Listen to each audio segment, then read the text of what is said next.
എന്തൊക്കെ കേൾക്കണം? രാവിലെ തന്നെ തമിഴിലെ മുടിയാണ് കേൾക്കുന്നത്. ഇതിപ്പോൾ നമ്മൾ പലരും ഡെയിലി ലൈഫിൽ ഉപയോഗിക്കുന്നതായിരിക്കും. ദേഷ്യം വരുമ്പോഴോ അല്ലെങ്കിൽ എന്തെങ്കിലും നിരാശ വരുമ്പോഴോ ഒക്കെ സ്ഥിരമായിട്ട് എല്ലാവരും പറയുന്നതൊക്കെ തന്നെയായിരിക്കും. അപ്പോൾ അതങ്ങനെ പബ്ലിക്കിൽ പറയുന്നതിന് പ്രശ്നമൊന്നുമില്ല എന്ന തരത്തിലേക്ക് കാര്യങ്ങൾ പോയിട്ടുമുണ്ട്. അങ്ങനെ എല്ലാവരും പറയാറുമുണ്ട്. അപ്പോൾ പിന്നെ കമൻറ്റിൽ അത് വന്നതിൽ പ്രശ്നമൊന്നുമില്ല. പക്ഷേ എന്തിനാണ് ഒരു കാര്യവുമില്ലാതെ ഈ മൈവിളി നമ്മുടെ നേർക്ക് എന്നാണ് മനസ്സിലാവാതെ പോയത്. അത്രയധികം ദേഷ്യത്തിലാണ്, പ്രശ്നത്തിലാണ് എന്നർത്ഥം. അതുകൊണ്ടാണല്ലോ ഇങ്ങനെ വന്ന് തെറി വിളിക്കുന്നത്. സംഗതി ഇന്ന് രാവിലെ കണ്ടൊരു കമൻ്റാണ്. കമൻ്റ് ഇതാണ്: RCB വേഴ്സസ് മുംബൈ, എന്തിനാണ് ഇങ്ങനെ ക്രിക്കറ്റിൻ്റെ വില കളയുന്നത്? കയ്യിൽ പൈസ ഉണ്ടെന്ന് പറഞ്ഞ് എന്തുമാവാമോ? RCB കിട്ടിയ ടോസാണ്, അതിനവിടെ ചേഞ്ച് ചെയ്ത് മൈ എന്നാണ് വിളിക്കുന്നത്, എന്നെ വിളിക്കുന്നത്. ടോസ് ചേഞ്ച് ചെയ്തു, അത് തെറി. നമുക്ക് എങ്ങനെ പോയാലും അടി കിട്ടുകയാണ്. എന്നാൽ പിന്നെ അതും കൂടി കെടുക്കട്ടെ, പ്രശ്നമൊന്നുമില്ല. പക്ഷേ ഈ പറഞ്ഞ സംഭവം ഉണ്ടല്ലോ, അത് ചർച്ച ചെയ്യേണ്ടതാണ്. ആ ടോസ് ഒരു വിവാദമായിട്ടുണ്ട്, അതൊരു യാഥാർത്ഥ്യമാണല്ലോ. മുംബൈ വേഴ്സസ് RCB മത്സരത്തിൽ ടോസ് ആർക്കാണ് കിട്ടിയത്? മുംബൈക്കായിരുന്നു. ഹാർദിക് പാണ്ഡ്യ ആണ് അന്ന് ടോസ് വിളിച്ചത്. ടൈലായിരുന്നു വിളിച്ചത്. പക്ഷെ മാച്ച് റെഫറി പോയിട്ട് ആ വീണ കോയിൻ എടുക്കുമ്പോൾ ചെറിയൊരു പണി ചെയ്തോ എന്നൊരു സംശയം. അതായത് ആ എടുക്കുന്ന കോയിൻ എടുത്തിട്ട് ഒന്ന് ഇങ്ങനെ ഫ്ലിപ്പ് ചെയ്ത് കഴിഞ്ഞു. അങ്ങനെ ഫ്ലിപ്പ് ചെയ്താൽ ടൈലാണ് വീണതെങ്കിൽ മറുഭാഗം വരും, ഹെഡ് വരും. ഇനിയിപ്പോൾ ഹെഡാണെങ്കിൽ ടൈലും ആക്കാം. അതൊക്കെ എളുപ്പമുള്ള പണിയാണ്. പക്ഷെ അങ്ങനെയൊക്കെ ചെയ്യാൻ പറ്റുമോ? കാരണം അത്ര അധികം ക്യാമറകളാണ് ചുറ്റും. അതിനിടയ്ക്ക് അത് ചെയ്യണമെങ്കിൽ നല്ല കൈയടക്കം വേണം. ആരും കാണാതെ ചെയ്യണം. പക്ഷേ എല്ലാവരും കണ്ടു എന്നുള്ളതാണ് യാഥാർത്ഥ്യം. വലിയ രൂപത്തിൽ അത് വാർത്തയാക്കി പിടിച്ചു ഇപ്പം. പക്ഷെ വലിയ മാധ്യമങ്ങളിലൊന്നും നമ്മളത് വാർത്തയായിട്ടൊന്നും കാണുന്നില്ല.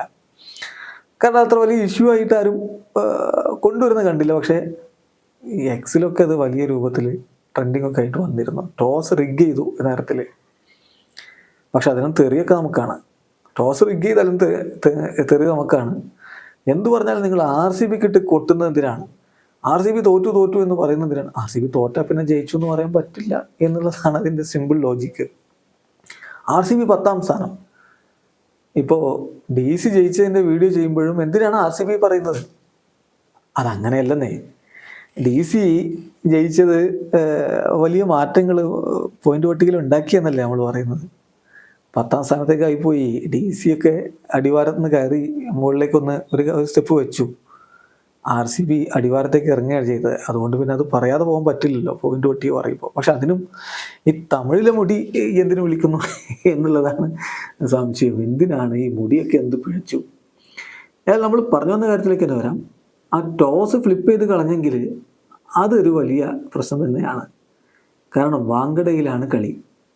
വാങ്കഡയിലെ കളി എന്ന് പറയുമ്പോൾ ഡ്യൂ നന്നായിട്ടുണ്ടാവും. ഡ്യൂ ഉണ്ടായാൽ പിന്നെ സെക്കൻഡ് ഇന്നിങ്സിൽ ബാറ്റിംഗ് എളുപ്പമാണ്. ബോൾ ചെയ്യാൻ നന്നായിട്ട് ബുദ്ധിമുട്ടും. ബോൾ ഇങ്ങനെ ചേഞ്ച് ചെയ്യേണ്ട അവസ്ഥ. ബോൾ സോക്കാവുന്നു. ബൗളേഴ്സിന് ബോൾ ഗ്രിപ്പ് ചെയ്യാൻ ബുദ്ധിമുട്ടുന്നു. ഇതൊക്കെയാണ് പ്രശ്നം. അത് കളി അറിയാവുന്നവർക്ക് മനസ്സിലാവുന്ന കാര്യമാണ്. അതായത് ഇത് വെറുതെ പന്തെറിയുക, അവിടുന്ന് അടിക്കുക എന്ന രൂപത്തിൽ കളി കണ്ടാൽ പിന്നെ മറ്റു കാര്യമൊന്നുമില്ല. അങ്ങനെ അല്ലാതെ കണ്ടീഷൻസൊക്കെ നന്നായിട്ട് കളിയെ ബാധിക്കുമെന്ന് മനസ്സിലാക്കിയാൽ ഈ ഫ്ലിപ്പ് ചെയ്തത് വലിയ പ്രശ്നം തന്നെയാണ്. ഡുപ്ലസി കളി കഴിഞ്ഞിട്ട് പറഞ്ഞില്ലേ, ടോസ് ഒരു പ്രധാനപ്പെട്ട കാര്യമായിരുന്നു. വിൻ ചെയ്യണമായിരുന്നു ടോസ്, അല്ലെങ്കിൽ പ്രശ്നമാണെന്ന് ഞങ്ങൾക്ക് അറിയാമായിരുന്നു. പിന്നെ ഡ്യൂ നന്നായി വന്നപ്പോൾ ബോളൊക്കെ ഇടയ്ക്കിടയ്ക്ക് മാറ്റേണ്ടി വന്നപ്പോൾ കാര്യങ്ങൾ ബുദ്ധിമുട്ടായി. ഇത്രയധികം ഈ എൻവയോൺമെൻറ്റ് കളിയെ ബാധിക്കുന്ന മറ്റൊരു കളിയുണ്ടോ എന്ന് എനിക്കറിയില്ല. അതാണ് ക്രിക്കറ്റിൻ്റെ ഒരു പ്രത്യേകത എന്ന് ഡുപ്ലസി തന്നെ പറയുന്നു. പിന്നെ ഇപ്പോൾ RCBയുടെ ബൗളർമാരെ വെച്ച് ഏത് റൺസും ഡിഫെൻഡ് ചെയ്യുക എന്നുള്ളത് എളുപ്പമല്ല. അതിപ്പോൾ ഡ്യൂനെ മാത്രം പറഞ്ഞിട്ടും കാര്യമില്ല. അങ്ങനെയാണ് ബൗളിങ്. അതിപ്പോൾ ഡുപ്ലസി എന്ന് പറഞ്ഞിട്ടുണ്ടായിരുന്നല്ലോ, ഞങ്ങളുടെ വെപ്പൺസ് വെച്ച് ഈ റൺസ് ഡിഫെൻഡ് ചെയ്യുക എന്നുള്ളത് ബുദ്ധിമുട്ടേറിയ കാര്യമാണ്. അപ്പോൾ ടോസ് ഫ്ലിപ്പ് ചെയ്തു എങ്കിൽ അത് വലിയ പ്രശ്നം തന്നെയാണ്. കാരണം കണ്ടീഷൻസ് മുംബൈക്ക് അനുകൂലമാക്കി കൊടുക്കാൻ വേണ്ടി ചെയ്തു എന്ന് വേണം കരുതാൻ. പക്ഷെ അത്തരത്തിൽ അതൊരു വലിയ വിവാദമായിട്ട് പ്രധാനപ്പെട്ട മാധ്യമങ്ങളിലൊന്നും നമ്മൾ കണ്ടില്ല എന്നുള്ളത് കൊണ്ടാണ് നമ്മളതങ്ങ് ഒഴിവാക്കിയിട്ടത്. പക്ഷേ വ്യാപകമായിട്ട് സോഷ്യൽ മീഡിയയിൽ അതിനെപ്പറ്റി സംസാരമുണ്ടായിരുന്നു. പിന്നെ അത് മാത്രമല്ലല്ലോ വലിയ രൂപത്തിൽ പണം മുടക്കി ക്യാഷ് ഉണ്ടെങ്കിൽ എന്തും ചെയ്യാമോ എന്നാ ചോദ്യം. അത് ഇപ്പം സംഗതി നമ്മൾ അങ്ങനെ പറയുന്നത് ശരിയുണ്ടോ എന്നറിയില്ല. എന്നാലും 2-3 സംശയങ്ങൾക്ക് വകയുണ്ട്. ഒന്ന്, ആ ഫാഫ് ഡു പ്ലസിയുടെ ബോൾ എഡ്ജ് ചെയ്ത് ഇഷാൻ കിഷന്റെ കയ്യിൽ എത്തിയെന്നും പറഞ്ഞുകൊണ്ട് ഒരു റിവ്യൂ കൊടുത്തില്ലേ അമ്പയർ? അതെന്തിനാ കൊടുത്തതെന്ന് ഒരു പിടിയും കിട്ടിയില്ല. മുംബൈക്ക് 3 റിവ്യൂ ഉണ്ടോ? ബാക്കി എല്ലാവർക്കും 2 റിവ്യൂ, മുംബൈക്ക് 3 റിവ്യൂ ആണോ? കാരണം ഓൾറെഡി മുംബൈയുടെ 2 റിവ്യൂ കഴിഞ്ഞിരുന്നു ആ ഘട്ടത്തിൽ. ബോൾ എഡ്ജ് ചെയ്ത് കീപ്പറുടെ കയ്യിലേക്ക് പോയാൽ അമ്പയർക്ക് എപ്പോഴാണ് സംശയം വരിക? അത് ഔട്ട് കൊടുത്താൽ ഇനി ക്യാച്ച് കറക്റ്റ് ക്യാരി ചെയ്തിട്ടുണ്ടോ ഇല്ലയോ നോക്കുമ്പോഴല്ലേ അമ്പയർക്ക് ഡൗട്ട്. ഇപ്പം ഹാർദിക് പാണ്ഡ്യ റിവ്യൂ ഒന്നും കൊടുത്തില്ല, കാരണം കഴിഞ്ഞതാണല്ലോ, റിവ്യൂ കഴിഞ്ഞതാണ്. അപ്പം ആ ഘട്ടത്തിൽ അമ്പയർ നിതിൻ മേനോൻ റിവ്യൂ കൊടുക്കുകയാണ്. എന്തിന്? ടച്ച് ഉണ്ടോ നോക്കാൻ. നിങ്ങൾ എവിടെയും കണ്ടിട്ടുണ്ടോ അങ്ങനെ? അദ്ദേഹം ഔട്ട് കൊടുത്തിട്ടുമില്ല. പിന്നെ ഇതെങ്ങനെ അമ്പയർ റിവ്യൂ വന്നു?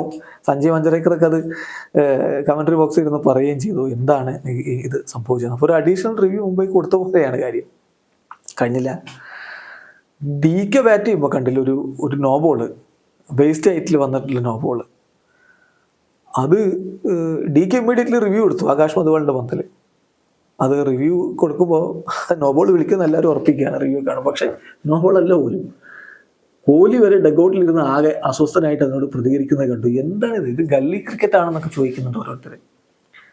അപ്പോൾ സംഗതി എന്തായാലും ഒരു വശത്ത് ഇത്തരത്തിലുള്ള ചർച്ചകൾ നടക്കുന്നുണ്ട്, അതൊരു ശരിയാണ്. പിന്നെ ഈ പറഞ്ഞ പോലെ പണം കൊടുത്ത് ടോസിൻ്റെ കോയിനൊക്കെ മറിച്ചിട്ടോ എന്നൊക്കെ വിശ്വസിക്കാൻ ബുദ്ധിമുട്ടുണ്ട്. പക്ഷെ കളി അങ്ങനെയൊക്കെ സംഭവിച്ചാൽ ബാധിക്കുമെന്നുള്ളത് ഒരു യാഥാർത്ഥ്യമാണ്. വീഡിയോ കാണുമ്പോൾ അങ്ങനെ ഫ്ലിപ്പ് ചെയ്തില്ലേ എന്നൊരു തോന്നൽ എല്ലാവർക്കും ഉണ്ട് എന്നുള്ളതാണ് സത്യം. അതിന് ആരെയാണിപ്പോൾ ഈ മുടി വിളിക്കേണ്ടതെന്നുള്ളതാണ് ചോദ്യം. എവിടെ കയറി മുടി വിളിക്കും? ആരോട് പറഞ്ഞാൽ ഇതൊക്കെ ഒന്ന് മാറിക്കിട്ടും? ഈ തോൽവി തോറ്റ് ആകെ അങ്ങ് ഒരു മൂലക്കിരിക്കുന്ന ഘട്ടത്തിൽ ഇത്തരം പണി കൂടി ചെയ്താൽ എന്ത് ചെയ്യും?